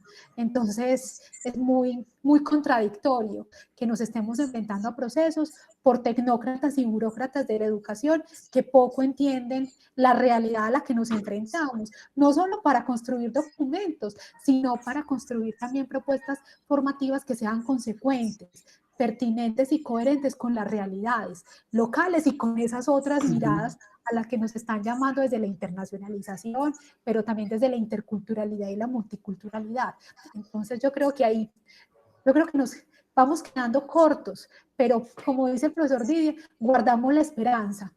Esto también genera molestia, hay momentos de desazón y de altibajos en el proceso, pero igual seguimos aquí firmes y aferrados como a tratar de no solo de leer y acatar, porque yo creo que no se trata solo de obediencias. Y uno siente que en eso la escuela es una unidad académica muy juiciosa. En no obedecer. Yo creo que es el asunto de cómo también estamos tratando nosotros de impulsar un proceso más consecuente de reflexión y no de responder a una imposición porque hay que hacerlo así, ¿cierto? Porque hay que hacerlo de ese modo. Eso ¿por qué nos están indicando un único camino? ¿Por qué no reconocer otras alternativas? Pero también, ¿por qué no señalar que en la misma concepción del proceso hay confusiones? No hay tantas claridades cuando se habla de ciertos temas, sobre todo de carácter pedagógico. Y cómo lograr algo que cuando escuchaba a Didier pensaba, claro, hablar de estos temas termina expulsando o de alguna manera volviéndose árido para la mayoría de los profes, sabiendo que pues no todos los profes necesariamente tienen inquietudes pedagógicas, pero cuando las tienen, estos temas a veces se vuelven tan áridos que los terminan espantando. Entonces uno dice, ¿qué sentido tiene la legislación si la reflexión pedagógica, que es el centro, la terminamos sacando del lugar donde tiene que estar? ¿Cierto? Entonces yo creo que la reflexión del profesor Didier no es insignificante, al contrario, es una reflexión transversal a lo que nos convoca a este espacio, no solo por el tema que estamos compartiendo el día de hoy contigo, sino de todos los temas sobre los que hemos venido conversando, que tienen que ver con el corazón y la esencia, y con la esencia de lo que hacemos, pero sobre todo de lo que hacemos en conexión con lo que somos y con lo que queremos construir y hacer con los estudiantes, que son en esencia nuestra razón de ser. Recurriendo a la metáfora de Nussbaum, que yo sé que el profesor Didier también la comparte, pues todo este tema de promover el florecimiento de lo humano, que es lo esencial, ¿cierto? Es ahí donde tenemos que estar y es ahí donde se deben nuestros principales esfuerzos a lograr ese florecimiento del humano o a cuidar ese cultivo de la humanidad que es tan importante. Y es que, pues como para cerrar, y es que yo creo que es como lo único que nos queda frente a unos intereses, de todas maneras, unos intereses que ya sabemos que existen unos intereses de mantener el orden como está. Y precisamente ¿Cómo se puede mantener el orden como está? En la educación, o sea, tecnificando la educación, con las normativas que están sacando, homogenizando el modo y pues volviendo todo más instruccional, de tal modo que la gente no pueda pensar, ¿cierto? Porque la idea es que no pensemos para poder mantener el orden como está. El orden como está a ellos les conviene mucho. Entonces yo creo que un modo, yo por eso pongo tanto el ejemplo de bibliotecología de ustedes, pues, porque es un modo como de, bueno, de oponerse un poco, porque yo sí creo en la no obediencia, o sea, si la educación es política, entonces obedecer no puede ser, digamos, el camino, obedecer, por lo menos obedecer ciegamente, ¿cierto? Hay que seguirse preguntando, y a mí me ha gustado porque los profes se preguntan y vuelven y preguntan, pero entonces lo podemos hacer por acá, o sea, podemos hacerlo libremente. Yo creo que ahí la Universidad de Antioquia, pues, con esta nueva forma de verlo, aunque desde antes ya se venía presentando, pues ya se estaba flexibilizando, yo creo que lo permiten. Es que lo único que nos queda a los profes que creemos en la educación, pero que sabemos que el sistema no funciona, es un poco apostarle a eso que nombran ustedes aquí, un poco al florecimiento humano, un poco a formar sujetos políticos, que ellos sí no se dejen y que sí transformen todo esto, ¿cierto? Muchas gracias, profes.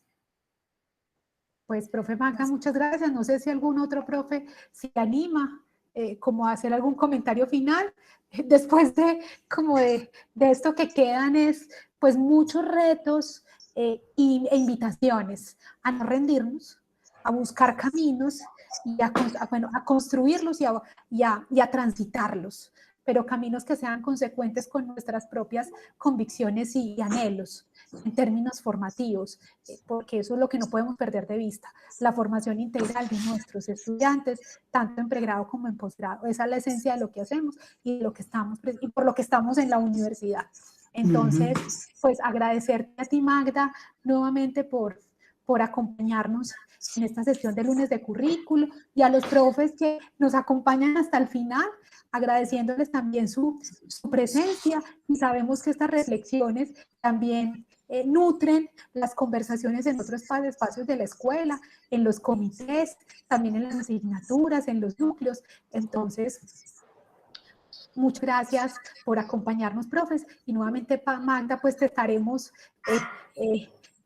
buscando para cuando quieran. Dudas.